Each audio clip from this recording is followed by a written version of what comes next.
Барлықтарына салам достар. Сенемен бірге видео артында отырған бұл менің кезекте де керемет видеома қош келдіңдер. Достар, бүгін мен қалай уровеньді әп-сәттен көтеруге болатыны жайлы түсіндіретін боламын. Сонымен қатар бұл туралы видеоны мен бірінші рет түсірейін деп жатқан жоқпын. Яғни бұл туралы видеоны 2 ай бұрында түсіріп үлгергенмін. Ол видео сендерге ұнаған анық, сондықтан да бүгін мен жаңа способтарды айтатын боламын. Сен білмеген ең керемет жолы бар, сондықтан да до конца көр. Ендеше кеттік. Достар, видео басталмастан айтып кететінім, мен телефон бойынша ең керемет грампада ойнаймын. Ол Play Crush. Онда әртүрлі серверлер бар. Егер де ойнаған келсе, описание бөліміндегі ссылка бойынша ойынды жазып алды, плюс серверіне қосыл. Мен сол жақта боламын. Негім Алмас Карап. Play Crush ойыншыларының барлығы уровендері 10 болып дальнобойщик болып жұмыс істегісі келеді. Ал бүгін мен уровенді 10-ға емес, одан да көпке қалай көтеру туралы айтамын. Уровень көтеру жолдары.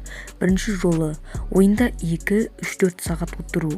Барынша көп отыру қажет. Сол кезде сенің активына қарай опытпен уровень көтеріледі.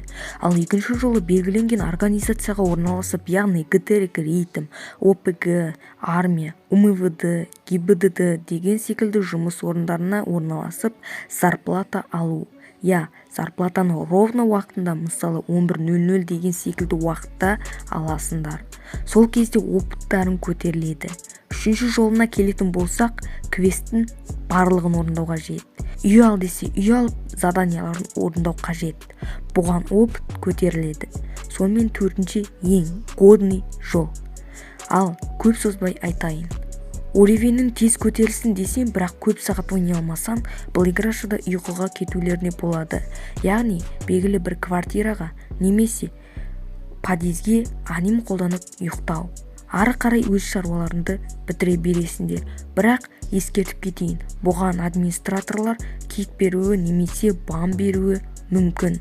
Сондықтан да барынша оны көп қолданбаңдар. Сонымен сенемен бірге болған бұл мен Блуди. Амандықта жүздескенде сау болыңдар.